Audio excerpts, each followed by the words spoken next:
Good morning, class. Let us pray first before we start. Who wants to lead the prayer? Okay, Anthony. So now let's check an attendance before I forgot it. As I call your name, just say present. Anthony Manansala. Okay, Grace Calao. Ilis Bungat. Okay, good to know, class, that you are all present. Be consistent for that.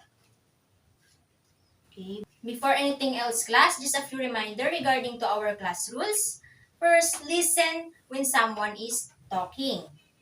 Raise your hand to speak, or if you want to share something, just raise your hands. Next is respect others, respect yourself, and especially respect your school. Before we proceed to our next lesson, let's have a review and recall of what we have discussed last meeting. Who can give me a topic that we have already discussed last discussion? Okay, Anthony? Okay, that's good. Good to hear that. Before we formally start our discussion, I just want to ask this question. Do you love reading, writing, listening, and identifying something? Yes, Grace. Okay, that's good. I know that some students here have a interest or they love reading, such as reading magazines, articles, books, comics, and etc. And another example, the other is a love to listen music, love to write articles. They love to a puzzle, to solve puzzle, scramble word. They love identifying pictures or objects.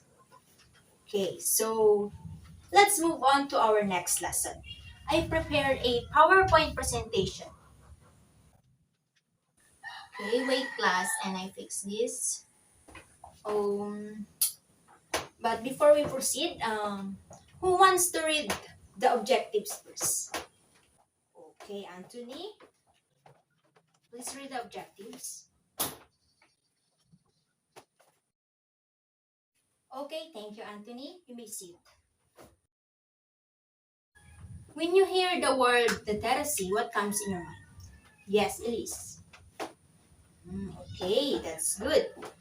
So now we will talk about improving literacy skills of students or learners. Okay.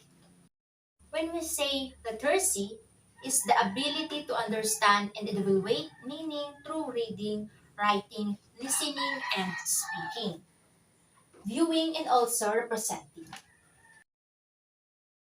Literacy skills need to continually expand diversity because our rapid communication is literacy competence is controlled to achievement in all areas of learning as a student progress through the early, middle, and later years of schooling and the middle communication system. Improving your literacy skills is not also about being able to write and read only. It also talks about how you understand every words and symbols of what you are reading. Because without understanding, reading has not taken place or pointless. And according to Miller's definition of literacy, the act of reading implies a level of understanding. Technology can help families meet the literacy needs of their children, serve as a media mentor or a guide. Talk with your child about using technology in creative and meaningful ways. These talks can boost language development, build background knowledge, and help your child develop useful skills. Then, so why do we need it? The literacy. Yes, Anthony? Okay, that's good. You have a point. So when we say literacy skills, these are the speaking skills, listening, reading, writing, and thinking. Example for listening. You listen music, you understand it. Even though in Korean words, you know how to understand. You know how to understand it because you already study their language, the language of Korean. Next, for example, for reading, you read magazine. You love read magazine, comics, And even though in an English language, you can understand it because you analyze the pictures in the magazine. You identify the main idea to be able to understand well. Then next is what it impacts. Individual impacts and social impact. The literacy has the impact on the individual and also the social. Next is ways to enhance literacy skills. For young children, nursery rhymes are especially helpful for language and early literacy development.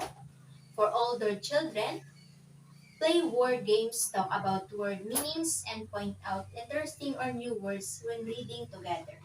For the adolescents, you need to engage in conversations, offer a literacy-rich environment, and be a strong model for reading, talk about school, magazine, or any current events. Then next, parents of every students can also contribute to a good literacy of their children. Even a solo parent, you can also contribute. Technology can help families meet the literacy needs of their children, serve as a media mentor or a guide. Be an educated consumer of information on the internet and be the guide of what they need to do or click while using social media. Review the abilities of the developers and check the quantity, usefulness, and content of the information are being shared. For example, on Facebook, you need to check first its content, video. Example, is a video, and analyze what's the content of it. If a good or sensitive content or informative. Next is benefits of helping children develop early literacy skills. Develop listening and comprehension skills, assist with language development and expanded vocabulary, supports creativity and learning about the world around them, enhances social and emotional development. More people in the world need to enhance literacy skills to be able to find, adapt, interpret, analyze, and create information. But consistent and effort is the key to have improvement in literacy. So that's all, class. I hope you understand what I've discussed. So let's have a short activity, which is identify the pictures. I will going to show you a pictures and then you're going to identify and name it or label if it's a dog. Write your answer on a piece of paper. So, to see if you really understand the lesson, I will ask someone to answer my question. I have one question only. Based on your understanding, why it is important to improve literacy skills? Yes, Elise? Okay, very good. That's good. You listen well. So, let's have a short quiz regarding to our lesson. It's only 2 items, enumeration. Okay, get one for sheet of paper. Then, give at least 2 ways to improve literacy skills. Okay. Okay, done, class. Please pass your paper. And I will just check one paper only and then I will assign someone to check the other paper. Before we end this meeting, I will give an assignment. Your assignment is you are going to make a video that shows literacy skills. So that's all. Class dismissed. See you next meeting.